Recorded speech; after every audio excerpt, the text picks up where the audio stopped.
आप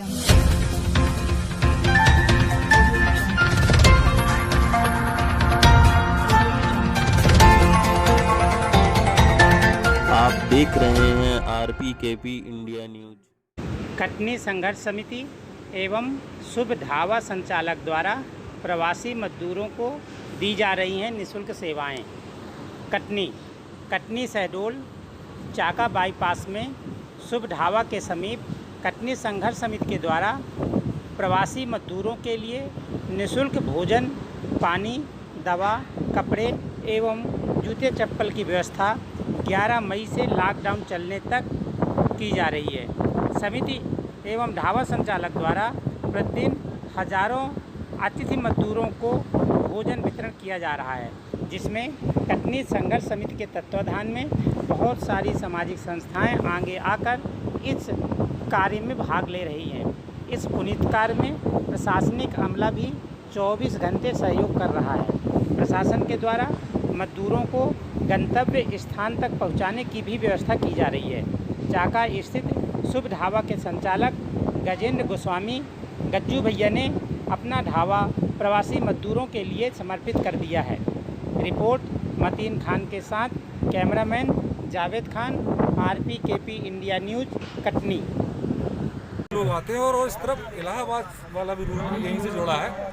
ये एक ऐसा त्रिगड्ढा है जहाँ पर चारों दिशाओं से लोग आते हैं और इसी त्रिगड्ढे पर हमारे यहाँ पर कुछ समाज सेवी संस्थाओं ने जो प्रवासी मजदूर हैं जो अपने घर जाना चाह रहे हैं वापस, उनके लिए बहुत सारे खाने पीने के सामान की व्यवस्था और ये पिछले 10 दिन से ये इन लोगों का ये भोजन का कार्यक्रम यहाँ पर चल रहा है प्रवासी मजदूरों के लिए। आइए हम जानने की कोशिश करते हैं कि ये कार्यक्रम जो है ये कब से चल रहा है और कितने दिनों से चल रहा है, उसका लक्ष्य क्या था? भाई साहब, हम लोग एक दिन अचानक कुछ मित्र लोग चाका बाईपास तरफ देखने आए कि जो प्रवासी मजदूर निकल रहे हैं उनको भोजन की व्यवस्था कहाँ उपलब्ध हो पा रही है। हमने ये देखा कि यहाँ पास कोई भी भोजन की व्यवस्था जो पैदल जा रहे हैं मोटरसाइकिल से, ऑटो से, महाराष्ट्र, गुजरात, तेलंगाना एवं अन्य प्रदेशों के लोग जो कि बाहर से आते थे, उनके खाने की व्यवस्था यहाँ कुछ नहीं थी। और हम लोगों ने अपने मित्रों से कटनी संघर्ष समिति एक हमारा ग्रुप चलता है, उसके ग्रुप में हमने ये बात डाली कि भैया हम लोगों ने ये देखा यहाँ के कई लोग परेशान हो रहे हैं और अगर अपन लोग चाहें तो कुछ ना कुछ व्यवस्था कर सकते हैं। हम लोग पुनः दूसरे दिन आए, यहाँ देखे, कुछ लोगों ने बोला यार व्यवस्था नहीं हो पाएगी, लेकिन कुछ लोगों ने बात किया कि हो सकती व्यवस्था, और हमने जगह चयन किया। फिर जगह में ये लगा कि तूफान, मौसम थोड़ा गड़बड़ रहता है, ऐसा ना हो कि कुछ यहाँ गड़बड़ हो जाए, तो हमने ढाबा बंद था, ढाबा के मालिक गजेंद्र गोस्वामी जी, खुद ढाबा के मालिक गजेंद्र गोस्वामी जी से बात किया कि यार आपका ढाबा बंद है, आप उपलब्ध कराएंगे क्या? उन्होंने बोला बिल्कुल, मैं पूरी तरीके से आपके साथ हूँ। उन्होंने अपना ढाबा निःशुल्क पानी की, गैस सिलेंडर की और अन्य कई चीज़ों की सुविधा उन्होंने उपलब्ध कराया। तो ये आपने पहले दिन की शुरुआत की जी, वो लगभग कितने खाद्यान्न से शुरुआत की? हमने लगभग उस समय 4-5 लोग थे समिति के जो भी हैं, लगभग 50 किलो दाल चावल से व्यवस्था। हम लोगों का शुरू से ही मकसद था कि शुद्ध दाल चावल अपन लोगों को खिलाएंगे, क्योंकि कई जगह पूरी सब्जियां लोग पैकेट में बनाकर देते हैं और ये लोग ट्रेवल करके आते हैं, पूरी सब्जी नुकसान भी करती है। इसलिए हम लोगों ने सोचा था कि दाल चावल दे जिससे वो फ़ायदा करे और उनको नुकसान नहीं करे। और फिर ये धीरे धीरे लोग जुड़ते गए और कारों में घंटा चला। बिल्कुल। और आज शहर के कई बड़ी संस्था के लोग हमें दे रहे हैं, लेकिन हम लोग कितनी संस्थाएं इसमें आपका सहयोग कर रही हैं? नहीं, वैसे रजिस्टर्ड संस्थाएं तो 3 ही लोग हैं, महाकाल सेवा समिति, स्वर्णकार सेवा समाज वाले, नवरंग दुर्गा उत्सव समिति के लोग और कटनी संघर्ष समिति। ये 4 लोग मैन हैं, बाकी सभी लोग आते हैं, दान दे के चले जाते हैं। और लेकिन कई लोगों से अब हमने लेना बंद कर दिया है, क्योंकि कई लोग आते हैं फ़ोटो खिंचा के लेके चले जाते हैं, तो उससे हम लोग परहेज करते हैं।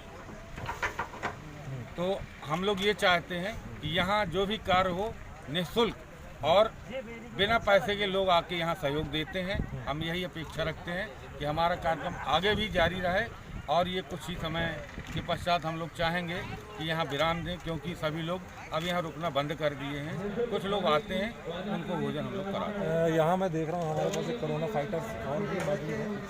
इनसे मैं जानना चाहूँगा कि आप कैसी सेवा है।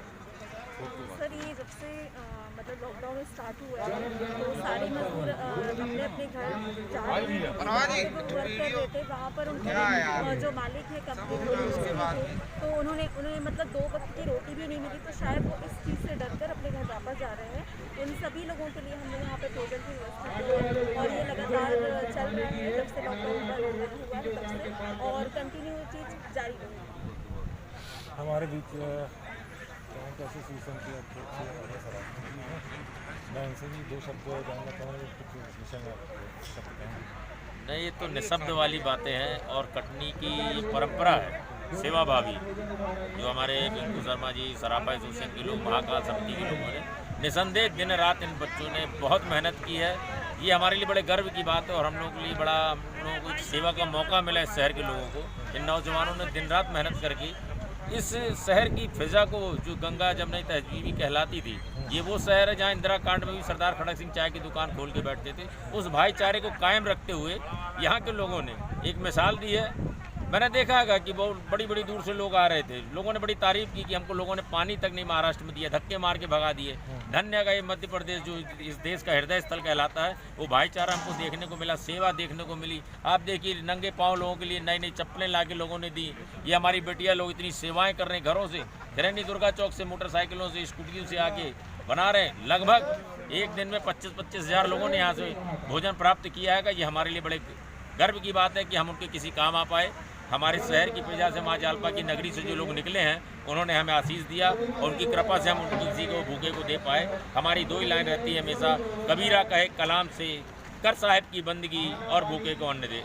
तो जो मालिक ने हमको सामर्थ्य दिया, ढाबा वालों का बड़ा एहसान हैगा, बड़ी कृपा है। महाकाल समिति की, पिंकू शर्मा जी, सारे लोगों ने दिन रात मेहनत करके इस कटनी की फिजा को और भाईचारे को कायम रखने के लिए ये थोड़ी सी सेवा दी है, भूखों को अन्न देने का एक छोटा सा प्रयास किया। अजय सरावगी जी अपना उद्गार व्यक्त कर रहे थे और उन्होंने कहा कि जो गंगा जमुनी तहजीब है हमारे शहर की, उन्होंने इनको कायम रखा और लगातार लोगों को भोजन कराते रह रहे हैं और आगे भी इनका ऐसा कहना है कि भविष्य में भी ये इस टाइप के कार्यक्रम करते रहेंगे।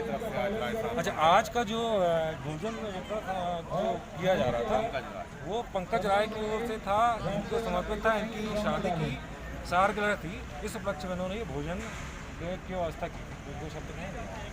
यहाँ पर जो श्रमिक आ रहे हैं वो बेचारे भूखे आ रहे हैं, इसलिए हमने सोचा कि शादी की सालगिरह है, यहाँ पर कुछ अपन श्रमदान करें और ये सब सहयोग सभी लोगों के सहयोग से होता जा रहा है।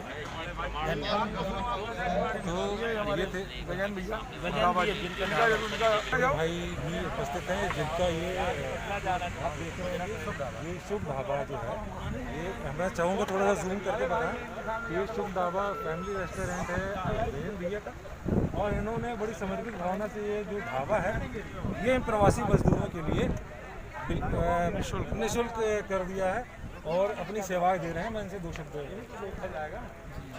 देख रहे थे पिछले अब तो कम हो गया है मजदूरों का, करीब दिन में 30,000 मजदूर यहाँ खाली पेट नंगे पैर हम लोगों ने खाली और सबको मिलकर चर्चाएँ की और यहाँ पर हमने छोटे रूप से स्टार्ट किया सबको खाना खिलाना, लेकिन भगवान का और सब भाइयों का ऐसा साथ मिलता गया कि यहाँ पर हम डेली 5-5-10 हज़ार खिला रहे हैं। दवाई के स्टॉल भी लगा रहे हैं, हम चप्पल भी दे रहे हैं, कपड़े भी दे रहे हैं और इस कार्यक्रम को हम और भी बढ़ाते हैं। दवा के स्टॉल में मतलब कौन सी दवाइयाँ रखी हैं आपने? छोटी मोटी दवाइयाँ जैसे पेन किलर है, बुखार की है या पेट दर्द है, उल्टी है, दस्त है, ये छोटी मोटी हमने जो हम कॉमन दे सकते हैं वो अपन ने दवा।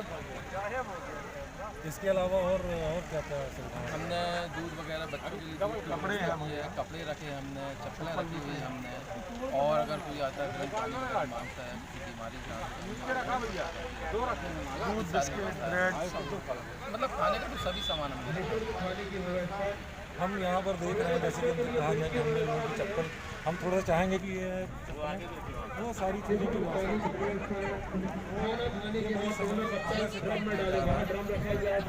भेदभाव नहीं, जन भावना से ये सारी चीज़ें वितरित की जा रही हैं।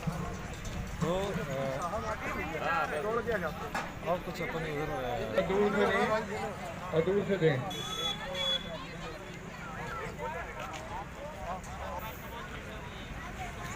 काउंटर की भी ले लीजिएगा। पानी की व्यवस्था, दवाई की व्यवस्था है, छोटे बच्चों के लिए दूध की व्यवस्था है।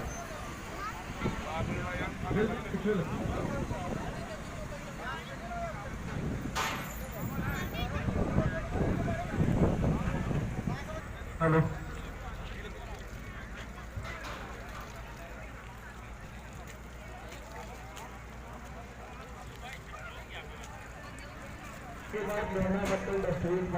और साथ में बिस्किट भी है,